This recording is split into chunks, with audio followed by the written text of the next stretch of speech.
بسم اللہ الرحمن الرحیم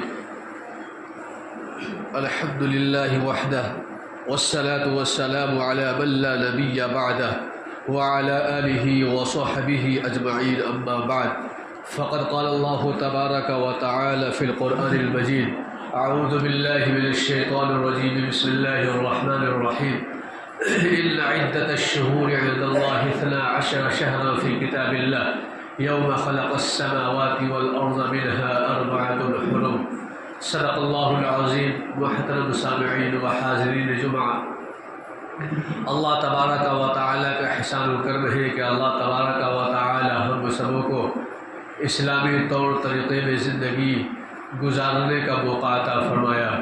اللہ تبارک و تعالیٰ کا فضل ہی ہے کہ ہم اور آپ جو ہے اسلامی ماحول میں زندگی گزار رہے ہیں.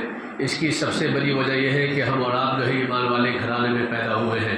اگر ہمارا اور آپ کا پیدا ہونا ایمان والے گھرانے میں نہ ہوتا تو ہم اور آپ جو ہے کسی دوسری جگہ، کسی بت خانے کے اندر، کسی دوسری چیزوں کے سامنے اپنے پیشانی کو ٹیکتے.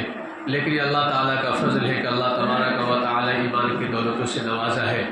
اس میں سے اللہ تبارک و تعالیٰ ایمان والے پر بہت سارے احکام نافذ فرمائے ہیں.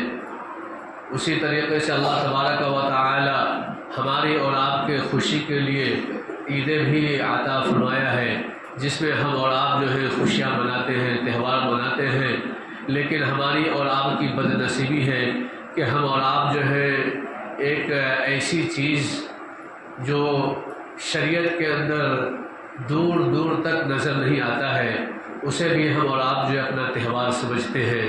اسے بھی ہم اور آپ جو ہے اپنا تہوار سمجھ کر ہم اور آپ اس کے اندر بہت سارے خرافات، بدعات، رسومات، رواجات کو اپنی زندگی کا حصہ بناتے ہیں، جو قابل غور بات ہے، جو ہمارے اور آپ کے لیے نقصان کا سودا ہے اور نقصان کا سبب ہے، جس پر ہمیں اور آپ کو ہر ایک انسان کو اپنے اپنے اعتبار سے غور و فکر کی ضرورت ہے کہ ہم اور آپ کیا کر رہے ہیں. ہر ایک انسان جو ہے اگر غور کرے گا تو پھر انسان جو ہے اپنے تعلق سے سوچے گا، اور کوئی بھی انسان ایسا نہیں ہے جو اپنے بارے میں غلط سوچے. کوئی بھی انسان ایسا نہیں ہے جو اپنے بارے میں غلط سوچے. کسی دوسرے کے بارے میں تو انسان غلط سوچ سکتا ہے اور سوچتا بھی ہے، لیکن کوئی بھی فرد ایسا نہیں ہے جو اپنے بارے میں غلط سوچے. اپنے بارے میں کوئی بھی انسان غلط سوچتا نہیں ہے.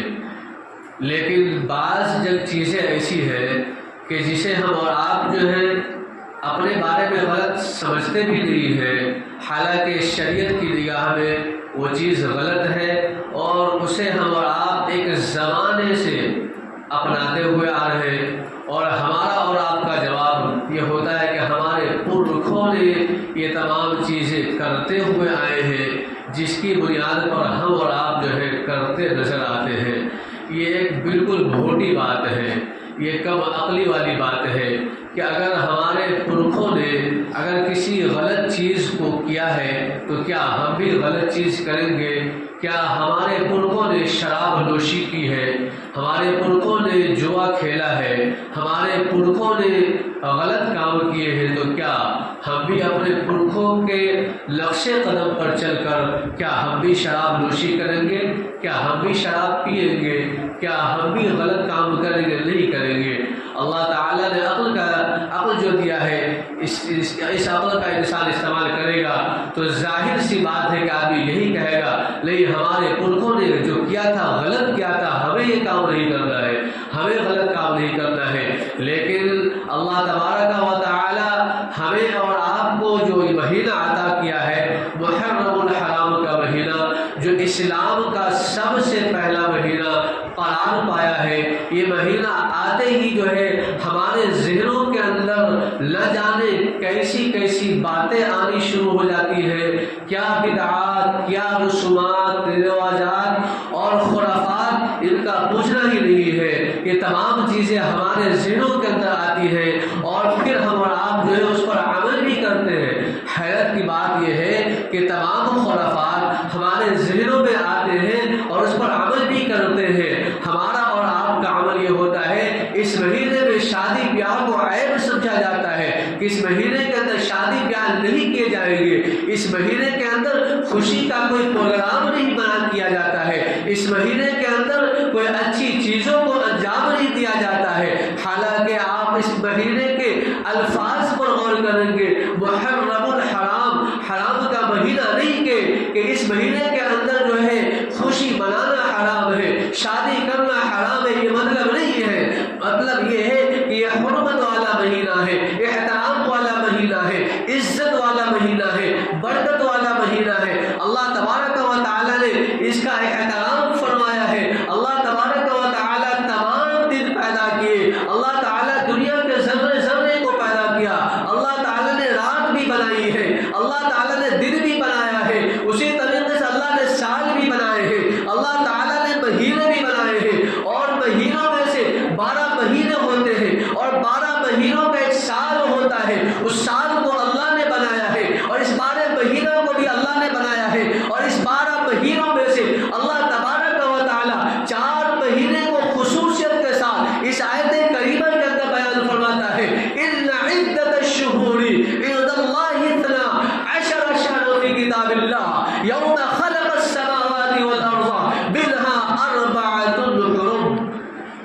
ان میں سے 4 مہینے کو اللہ تبارک و تعالیٰ نے خاص کیا، اور خاص طور پر کیا۔ یہ 4 مہینے حرمت والے مہینے ہیں، ایک ذی القعدہ کا مہینہ، ایک ذی الحجہ کا مہینہ، ایک محرم الحرام کا مہینہ، اور چوتھے نمبر پر رجب المرجب کا مہینہ۔ یہ 4 مہینے ایسے ہیں کہ اللہ تبارک و تعالیٰ 12 مہینوں میں سے اس 4 مہینے کو اس آیت کریمہ کے اندر خصوصیت کے ساتھ بیان فرمایا، اور فرمایا کہ یہ 4 مہینے حرمت والے مہینے ہیں، احترام والے مہینے ہیں، اس مہینے کے اندر احترام کیا جائے گا، اس مہینے کی تقریب کی جائے گی، اور تقریب کا مطلب نہیں ہے جو ہم اور آپ کر رہے ہیں، تقریب کا اور احترام کا مطلب یہ نہیں ہے جو ہم اور آپ کر رہے ہیں۔ اس مہینے کے اندر بدعات کو انجام دیا جاتا ہے، رسومات کو انجام دیا جاتا ہے، خرافات کیے جاتے ہیں، کھلم کھلا گناہ کیے جاتے ہیں، اور اعلانیہ طور پر انسان گناہوں کے اندر ملوث ہوتا ہے، اور اس کا احساس بھی نہیں ہوتا ہے، اس کا احساس بھی نہیں ہوتا ہے کہ ہم اور آپ جو ہے اس مہینے کے اندر کھلم کھلا گناہ کرتے ہیں۔ اس مہینے کی فضیلت کو پہلے سمجھیے، اور فضیلت کے بعد جو ہے اس مہینے کے اندر جو خرافات مچائے جاتے ہیں اور جو بدعات کو جو ہے انسان جو ہے جنم دے رکھا ہے اسے سمجھیں گے۔ سب سے پہلے اس مہینے کی فضیلت کو سمجھیے۔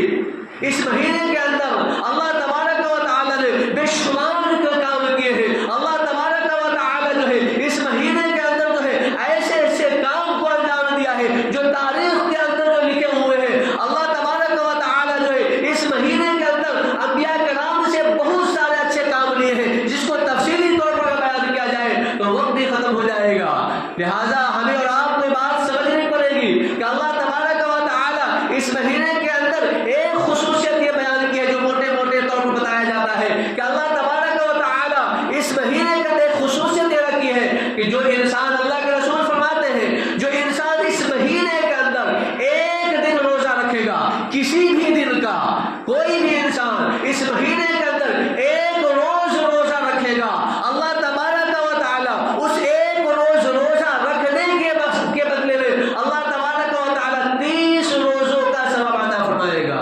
کتنے روزوں کا؟ جو انسان ایک دن کا روزہ اس مہینے کے اندر رکھے گا، اللہ تبارک و تعالیٰ اس ایک دن روزہ رکھنے کے بدلے میں 30 روزے کا ثواب عطا فرمائے گا۔ اس سے بڑی فضیلت کیا ہو سکتی ہے؟ اس کے بعد ایک حدیث میں فرمایا جو حضرت ابو قتادہ رضی اللہ تعالیٰ عنہ کی روایت ہے، حضرت ابو قتادہ رضی اللہ تعالیٰ عنہ فرماتے ہیں کہ پیارے نبی جناب محمد رسول اللہ صلی اللہ علیہ وسلم نے ارشاد فرمایا، مجھے اللہ تعالیٰ کی ذات سے امید ہے جو انسان یوم عاشورہ کا روزہ رکھے گا، یعنی 10ویں تاریخ کا روزہ رکھے گا، یعنی 10ویں محرم کا روزہ رکھے گا، تو اللہ تبارک و تعالیٰ اس ایک روزے کی وجہ سے ہمارے پچھلے 1 سال کے گناہوں کو معاف فرما دے گا۔ اللہ تبارک و تعالیٰ یوم عاشورہ کے روزہ رکھنے کی وجہ سے گزشتہ 1 سال کے روزے، 1 سال کے گناہوں کو اللہ تعالیٰ معاف فرما دے گا۔ اور انسان چاہتا کیا ہے؟ انسان دنیا کے اندر آتا ہے، دنیا کے اندر بے شمار گناہ کے کام کرتا ہے، اور گناہ انسان سے ہوتا رہتا ہے، اور انسان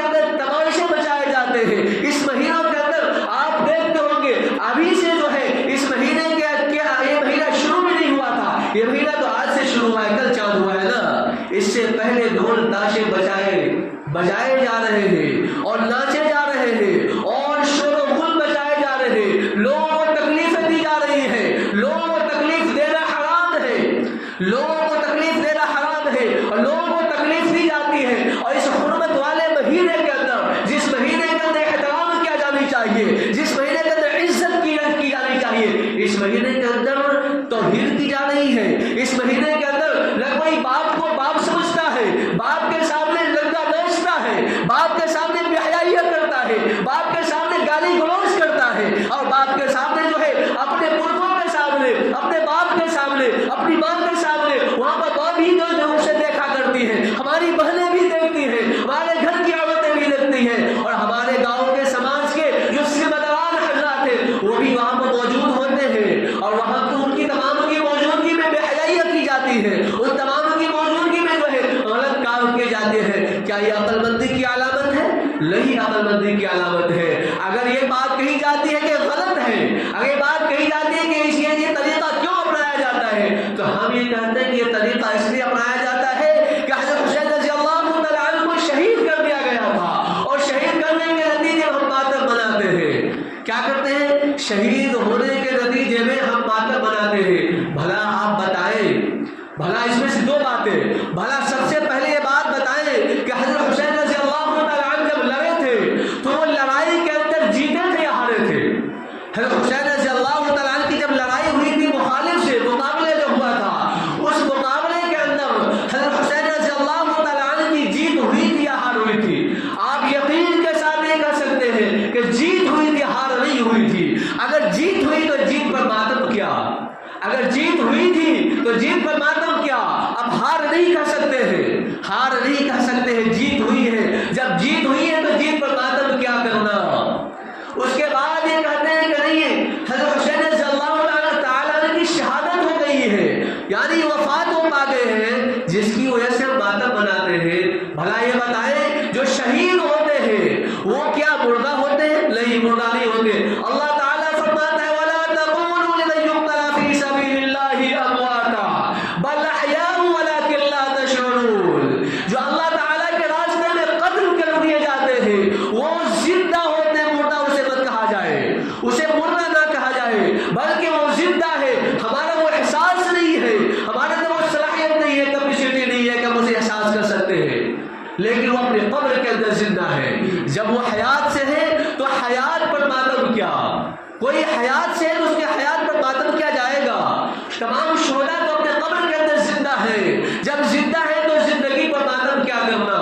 بھلا بتائیں کہ زندگی پر ماتم کی جاتے ہیں۔ اگر یہ بالفرض یہ مان بھی لیا جائے کہ آگے حضرت حسین رضی اللہ تعالیٰ عنہ شہید ہو گئے، وہ اپنی قبر کے اندر زندہ ہے، لیکن وہ دنیا سے رخصت ہو گئے، ہمارے آنکھوں سے اوجھل ہو گئے، جس کی وجہ سے ہم ماتم بنا رہے ہیں، تو بھلا بتائیں کیا یہ ماتم کا طریقہ ہے؟ بھلا بتائیں یہ ماتم کا کیا طریقہ ہے؟ کیا ہمارے باپ دادا، ہماری اولادیں، ہماری مائیں، ہمارے گھر کے افراد، ہمارے رشتہ دار جب دنیا سے جاتے ہیں، رخصت ہوتے ہیں، تو کیا ماتم اسی طریقے سے منائے جاتے ہیں؟ کیا اسی طریقے سے ماتم منائے جاتے ہیں؟ نہیں منائے جاتے ہیں۔ اس سے پتہ چلتا ہے کہ یہ ماتم نہیں ہے، بلکہ حضرت حسین رضی اللہ تعالیٰ عنہ کی شہادت پر خوشی منایا جاتا ہے۔ ہم حضرت حسین سے محبت نہیں کرتے ہیں، ان سے بغض کرتے ہیں۔ یہ بغض کی علامت ہے، عداوت کی علامت ہے، دشمنی کی علامت ہے، یہ محبت کی علامت نہیں ہے۔ محبت کی علامت یہ ہے کہ حضرت حسین رضی اللہ تعالیٰ عنہ کی جب لڑائی ہوئی تھی، لڑائی کیوں ہوئی تھی؟ آپ اس بات پر غور کریں، حق کے لیے لڑا تھا۔ کیا ہم حق کے لیے لڑتے نظر آتے ہیں؟ نہیں۔ کوئی آدمی لڑتا نظر آتا ہے، ہم اس کا ویڈیو بناتے ہیں، ویڈیو بنانے کے علاوہ کوئی آپشن ہمارے پاس نہیں ہوتا ہے، ویڈیو بنانے کے علاوہ کوئی آپشن ہمارے پاس ہوتا ہی نہیں ہے۔ ہم حق کی راہ کو اپنانے کے بجائے، ہم جو ہے اللہ کے رسول کے طریقے کو اپنانے کے بجائے غلط طریقہ اپنا لیا۔ یہ جو ایجاد ہوا تھا ہندوستان کے اندر، امیر تیمور لنگ تھا ایک بادشاہ، اس وقت جو ہے وہ اسی وقت سے اس کا ایجاد ہوتا ہے۔ امیر تیمور لنگ وہ پاؤں سے لگ رہا تھا، لیکن وہ عقل سے نہیں معذور تھا، وہ عقل سے بھی لگ رہا تھا۔ اگر اس کو وہ عقل سے معذور نہ ہوتا تو یہ منحوس چیز کو، یہ خبیث چیز کو، یہ رذیل چیز کو، یہ خسیس چیز کو، یہ سڑے ہوئے پھل کے سڑے ہوئے کیڑے کو وہ یہ اس ہندوستان کے اندر نہیں لاتا۔ سڑے ہوئے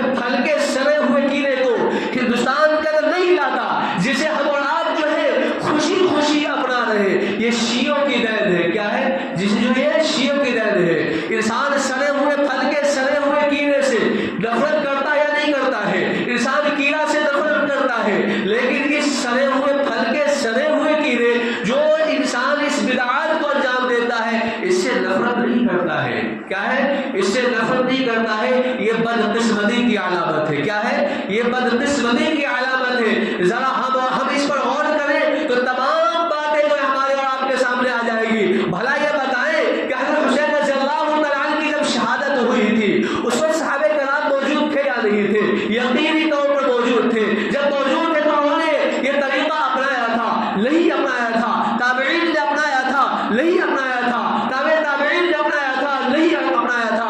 اور اربا نے اپنایا تھا؟ نہیں اپنایا تھا.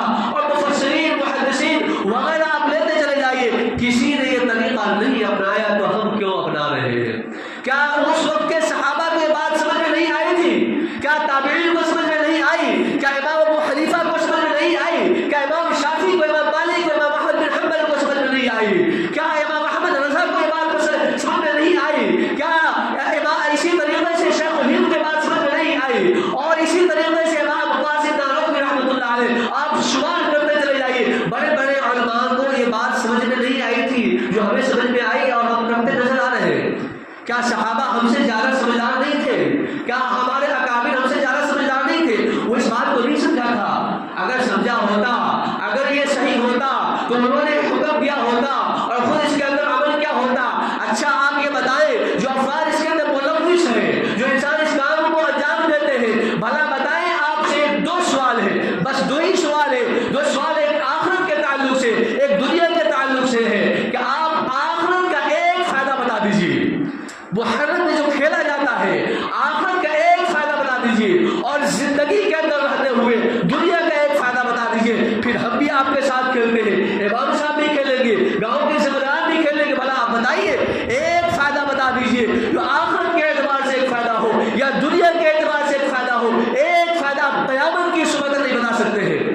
قیامت کی صبح تک نہیں بتایا جا سکتا ہے کہ ایک فائدہ بھی اس کا ہے ہی نہیں تو بتایا کیوں جائے گا. لہٰذا یہ بات سوچنے کی بات ہے اور سمجھنے کی بات ہے, اور سمجھنے کے ساتھ ساتھ ہر ایک انسان یہ سمجھے, اپنے اعتبار سے ذمہ داری کا ثبوت دے کہ ہمیں اور آپ کو اس منحوس چیز کو, اس خبیث چیز کو, ایک سڑے ہوئے کیڑے کو اپنی زندگی کا حصہ نہ بنائیں گے اور اس کو اپنی زندگی سے دور رکھیں گے. اسی کے ساتھ ساتھ ہمارے جو آباء و اجداد ہیں, ہمارے باپ ہیں, ہمارے دادا ہیں, ہماری مائیں ہیں, ہماری بہنیں ہیں, ان تمام کی ذمہ داری بنتی ہے کہ ہمارے گھر کا کوئی بچہ اس کے اندر حصہ نہ لے. ہمارے گھر کا بچہ کوئی دیکھنے نہ جائے, ہماری گھر کی عورتیں دیکھنے نہ جائیں, اور ہمارے گھر کا کوئی فرد کھیلنے نہ جائے. یہ ہر ایک باپ کی ذمہ داری بنتی ہے. اچھے باپ کی پہچان یہ ہے کہ اپنے بیٹے کو صحیح طریقہ بتائے, غلط طریقہ سے بچائے. کیا یہ بات انسان پسند نہیں کرتا کہ ہمارے بیٹے کا مستقبل صحیح ہو جائے؟ کیا یہ بات انسان پسند نہیں کرتا؟ کیا کوئی باپ اس بات کو پسند نہیں کرتا کہ ہمارا بیٹا جہنم سے بچ کر جنت کو چلا جائے؟ چاہتا ہے, ہر انسان چاہتا ہے, ہر باپ چاہتا ہے, ہر ایک باپ کی خواہش ہوتی ہے, ہر ایک باپ کی تمنائیں ہوتی ہے, ہر ایک باپ اپنے بیٹے کے لیے مستقبل کے خواب سجاتا ہے. جب مستقبل کے خواب سجاتا ہے تو ہر ایک باپ کی ذمہ داری بنتی ہے کہ ہمارا بیٹا اس کے اندر شریک نہ ہو اور یہ کھیل تماشے میں نہ ہو. اسی طریقے سے جو گاؤں کے ذمہ دار حضرات ہیں, تمام ذمہ دار حضرات سے میں آپ کو ہاتھ جوڑ کر تمام ذمہ دار حضرات سے میں درخواست کرتا ہوں, اپیل کرتا ہوں, آپ کی ذمہ داری بنتی ہے کہ آپ اس منحوس چیز کو, اس ناپاک چیز کو, اس سڑے ہوئے کیڑے کو آپ اس جھٹکی سے ہٹا کر جو ہے آپ اس کا حصہ بنے. اگر آپ یہ چاہیں گے, گاؤں کے ذمہ دار حضرات یہ چاہیں گے, تو یقینی طور پہ بات ختم ہو جائے گی. اس لیے کہ اس میں لائسنس لیا جاتا ہے نا, لائسنس میں دستخط کون کرتے ہیں؟ دستخط کون کرتا ہے؟ گاؤں کے ذمہ دار حضرات ہوتے ہیں, وہی دستخط کرتے ہیں. یاد رکھیے, جس طریقے سے گناہوں کے کام کو انجام دینا گناہ ہے, گناہوں کا کام کرنا گناہ ہے, اسی طریقے سے گناہوں پر مدد کرنا اور گناہوں پر گواہ بننا اور گناہوں پر تعاون کرنا گناہ ہے. وَلَا تَعَاوَنُوا بِالْإِثْمِ وَالْعُدْوَانِ, قرآن کریم فرماتا ہے کہ گناہوں پر مدد نہیں کی جائے گی, گناہوں پر تعاون نہیں کیا جائے گا. پھر یہ کیا تعاون ہے؟ یہ کیا تعاون ہے گاؤں کے ذمہ دار حضرات کی؟ لہذا گاؤں کے ذمہ دار حضرات کی یہ ذمہ داری بنتی ہے کہ اس پر دستخط نہ کرے. اسی طریقے سے ہر فرد یہ سمجھ لے کہ ہمارے محلے سے تازیہ نہیں جائے گا, ہمارے دروازے پر تازیہ نہیں کھیلا جائے گا. ہر فرد جو ہے اس بات کو ٹھان لے تو یقینی طور پر یہ منحوس چیز, یہ گٹر کا جو کیڑا ناپاک چیز ہے یہ ختم ہو جائے گا ہماری زندگی سے. اگر ہم اور آپ جو ہے اگر اس کا حصہ بننا چاہتے ہیں تو یاد رکھیے بدعات ہے. اللہ کے رسول فرماتے ہیں کل بدعت ضلالہ وکل ضلالۃ فی النار. تمام کی تمام بدعات جو ہے یہ گمراہیاں ہیں، گمراہیاں، اور تمام کی تمام گمراہیاں جہنموں میں لے جانے والی ہے، جنتوں میں نہیں. تمام گمراہیاں کہاں لے جائے گی؟ ہمیں جہنموں میں لے جائے گی. اگر ہم چاہتے ہیں کہ ہم جہنم میں جائیں، ہماری اولادیں جہنم میں جائیں، ہماری مائیں بہنیں جہنم میں جائیں، تو پھر تیار رہیں. کیا جہنم کی سزا پانے کے لیے ہم تیار ہیں؟ کیا ہمارا جسم جو ہے جہنم کی سزا پانے کی طاقت رکھتا ہے؟ نہیں رکھتا ہے.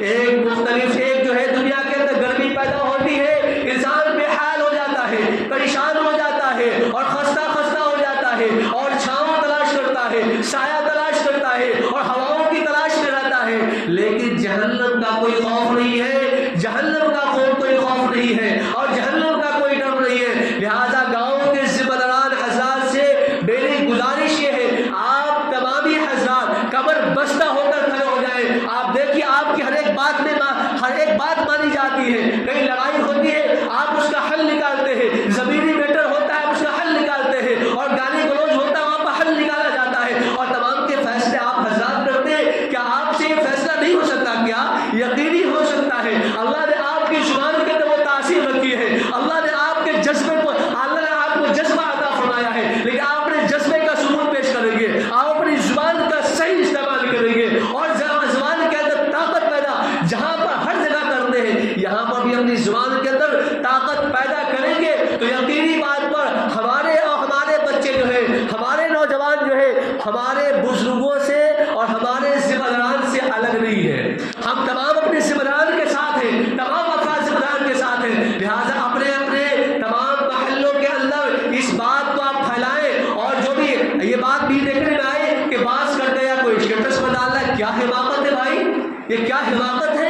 اسٹیٹس پر ڈالا جاتا ہے، اور اسی طریقے سے جو تازیہ کھیلے جاتے ہیں، تازیہ کھیلنے کے نتیجے میں کیا ہوتا ہے ہماری مائیں بھی ہوتی ہے، بہنیں بھی ہوتی ہے، ان کا فوٹو لیا جاتا ہے، فوٹو کے ساتھ اس کے ساتھ غیر محرم بھی آ جاتے ہیں، اور غیر محرموں کے ساتھ فیس بک پر جو فیس بک ہے اس پر ڈال دیے جاتے ہیں، اور بے شمار لوگ دیکھتے ہیں. کیا ہماری غیرت نہیں جاگتی؟ کیا ہمیں شرم نہیں آتا کہ ہماری بہن، ہماری ماں، ہمارے گھر کی عورتیں غیر محرموں کے ساتھ ان کی تصویریں فیس بک پر آ رہی ہے، واٹس ایپ پر آ رہی ہے؟ ہمیں شرم نہیں آتی ہے کیا؟ کیا ہمیں غیرت نہیں آتی ہے کیا؟ کیا ہماری غیرت جو ہے زمین کے اندر دفن ہو چکی ہے کیا؟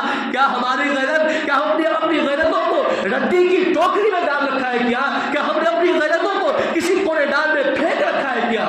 کیا ہماری غیرت کہاں چلی جاتی ہے؟ اگر کوئی کسی عورت پر، ہماری بہنوں پر، ہماری بہنوں پر اگر کوئی ترچھی نگاہوں سے دیکھے ہم ان کی آنکھ نکالنے کو تیار ہو جاتے ہیں، ان سے مقابلے کے لیے تیار ہو جاتے ہیں، ان کے ساتھ جو لڑائی کرنے کو تیار ہو جاتے ہیں. لیکن داہا کے اندر، تعزیے کے اندر ہماری ماؤں بہنوں کے ساتھ غیروں کی تصویریں آ رہی ہیں، ویڈیو آ رہی ہے، اس وقت ہماری غیرت کہاں جاتی ہے؟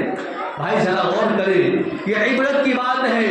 ہم اور آپ کھا کر مزے لے کر چلے جائیں گے، لیکن یہ مزہ کوئی مزہ نہیں ہے. آپ جائیں گے، یہ زمین، یہ دھرتی یہ گواہی دے گی، اور یہ کھلا اعلانیہ طور پر گناہ کیے جاتے ہیں. انسان فلمیں دیکھتا ہے، گھروں میں چھپ کر دیکھتا ہے، کوئی ماں نہ دیکھے، بہن نہ دیکھے، گھر کے افراد نہ دیکھے، ذمہ دار نہ دیکھے، اور گاؤں کے کوئی افراد نہ دیکھے، ان سے چھپ کر گناہ کیے جاتے ہیں، فلمیں دیکھی جاتی ہیں. لیکن ایک تعزیہ ایک ایسا ملحوظ چیز ہے جو کھلے طور پر اور کھلا اعلانیہ طور پر ہماری مائیں بھی دیکھتی ہے، ہماری بہنیں بھی دیکھتے ہیں، اور گاؤں کے سربراہ بھی دیکھتے ہیں، ہمارے باپ بھی دیکھتے ہیں. ان کے سامنے بے حیائی کی جاتی ہے، ان کے سامنے گناہ کیے جاتے ہیں. یہ کیا گناہ ہے؟ یہ گناہ جو ہماری زبان گواہ نہیں دے گی، یہ دھرتی گواہ دے گی. ہم یہاں سے جاتے ہیں کہاں؟ بزرگرا، اور بزرگرا پر کھیلتے جاتے ہیں اور تماشا کرتے جاتے ہیں. اگر اس جگہوں پر ذکر ہوتا، اللہ اللہ ہوتا، سبحان اللہ ہوتا، اللہ اکبر ہوتا، لا الہ الا اللہ ہوتا، وہ روڈ، وہ جگہ، وہ چیزیں، وہ درخت، وہ پیڑ پودے، وہ گھاس پھوس، وہ ہماری سبحان اللہ کی، ہمارے لا الہ الا اللہ کی گواہی دیتی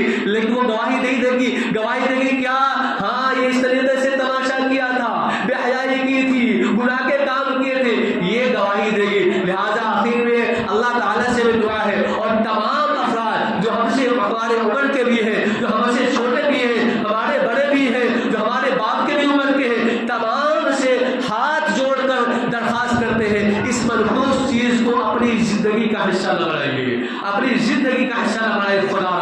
خدا را اللہ سے ڈریے، دنیا والے سے ڈریے نہ ڈریے۔ آسمان والا دیکھ رہا ہے، اللہ تعالیٰ دیکھ رہا ہے۔ ہم جہاں بھی گناہ کے کام کریں گے، کھل کر، دکھا کر، چھپا کر، اور یہاں تک حدیث میں آتا ہے ایک پتھر کا چٹان ہے، اس پتھر کے اندر داخل ہونا محال ہے، اس پتھر کے اندر داخل نہیں ہو جا سکتا ہے، لیکن پھر بھی یہ مان لیا جائے اس پتھر کے اندر کوئی آدمی داخل ہو جائے اور داخل ہو کر گناہ کرے، اسے بھی اللہ جانتا ہے، اسے بھی اللہ جانتا ہے، اور اللہ ہر ایک چیز کا حساب لے گا، اور ہر ایک چیز کا حساب لے گا، ہم حساب دے نہ پائیں گے۔ لہٰذا اس رذیل، خسیس اور ناپاک اور یہ غلیظ اور گٹر کے کیڑے اور سڑے ہوئے پھل کے کیڑے جو ہے، جو ہماری زندگی کا حصہ بنا ہوا ہے، اس سے چھٹکارا پائیے۔ ہر ایک انسان کا ذمہ دار ہے، سمجھے اور اس پر عمل کی توفیق عطا فرمائے۔